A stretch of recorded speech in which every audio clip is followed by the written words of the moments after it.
itu salah. Kenapa? Karena tidak ada hubungannya dengan darahnya menjadi rendah ya, tekanan darah yang rendah. Karena kita kan kalau donor darah kan tubuh kita kan harus sehat, seperti itu. Jadi tidak ada hubungannya dengan darah kita kan, karena keluar darah banyak terus darahnya jadi kurang, terus darahnya jadi rendah gitu ya. Iya. Salah.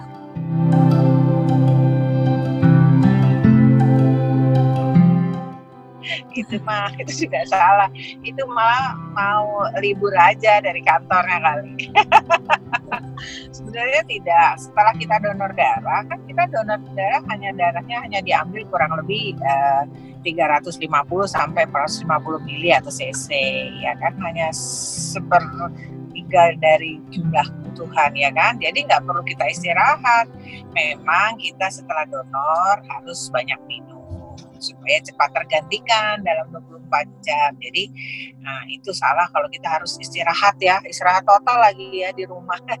Kita bisa langsung beraktivitas. Ya memang setelah kan kita paling donor antara 5 sampai 15 menit, ya kan. Kita duduk biasanya nanti sambil nunggu kartu donor, nanti kita bisa minum. Jadi kemasan yang dikasih oleh Palang Merah Indonesia sudah donor sebenarnya harus diminum, jangan dibagi terus dikasih nanti kalau bawa anaknya dikasih anaknya. Jangan, minumlah. Misalnya sekarang dikasih susu kotak gitu ya, atau teh botol kotak gitu ya, atau apalah ya, cairan tubuh ya segera diminum untuk menggantikan cairan yang keluar.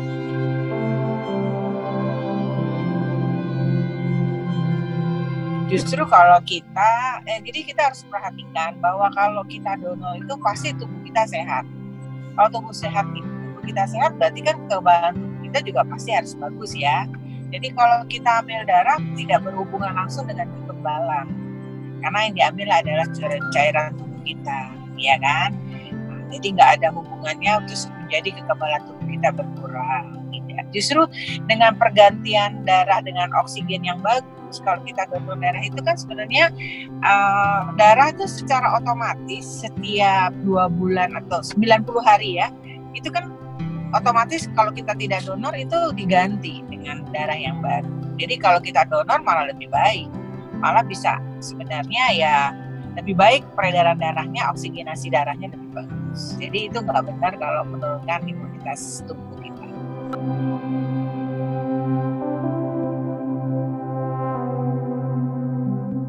Lama sih enggak, 5 menit sebenarnya sampai 10 menit.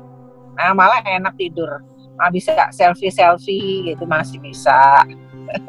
Prosesnya sih enggak lama. Kalau sakit tuh kan memasukkan jarum, berarti normal kalau ada rasa sedikit kayak digigit semut dikit lah gitu ya, kayak apa ya, kalau dicubit aja sakit ya, ini digigit semut dikit, dan itu kan waktu masuknya aja, karena itu normal. Kalau nggak sakit malah itu jadi pertanyaan, benar nggak ya gitu ya. Jadi memang ada sedikit tapi tidak mengurangi bahwa yang mendonorkan itu punya rasa sosialisasi kemanusiaan yang lebih tinggi dibandingin sakitnya.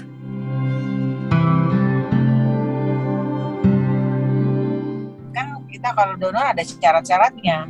Yang pasti tubuh kita harus sehat, nggak boleh kurang tidur, ya kan. Terus sedang ada sakit diabetes mellitus, hipertensi, sedang minum obat, itu nggak boleh. Perempuan, ibu hamil nggak boleh. Diabetes mellitus atau penyakit gula nggak boleh, karena dia minum obat kan. Kemudian hipertensi juga nggak boleh. Kemudian yang sedang minum obat antibiotik kan berarti dia sakit kan, itu nggak boleh. Intinya adalah dia harus sehat, tubuhnya harus sehat, tidak sedang minum obat-obatan, terus tidak sedang lagi penyakit. Misalnya ada obat pengencer darah, apalagi ya nggak boleh. Vitamin, ya itu silakan saja boleh.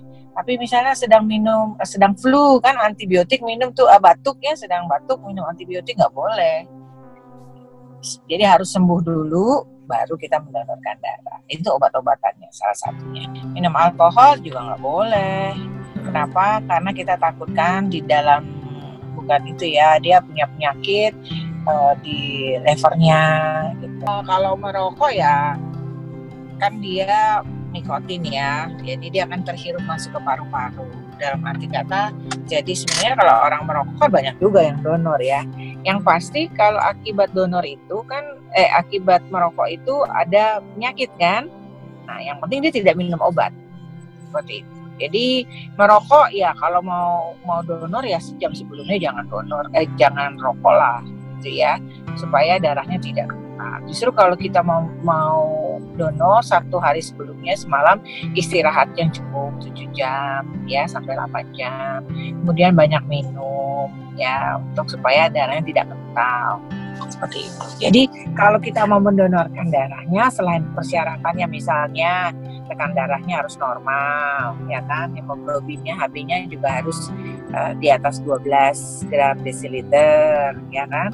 Kemudian kalau perempuan berat badannya harus di atas 45 kg, usianya di atas 17 sampai 65 umurnya. Jadi itu kan persyaratan yang umum.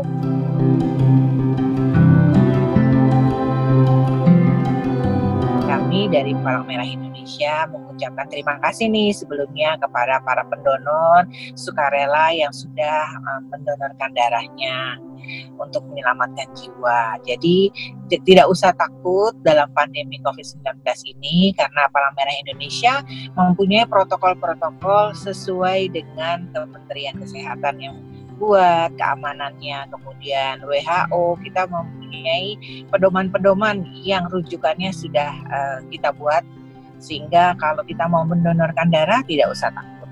Jadi ayo donor dong, kita bisa selamatkan jiwa.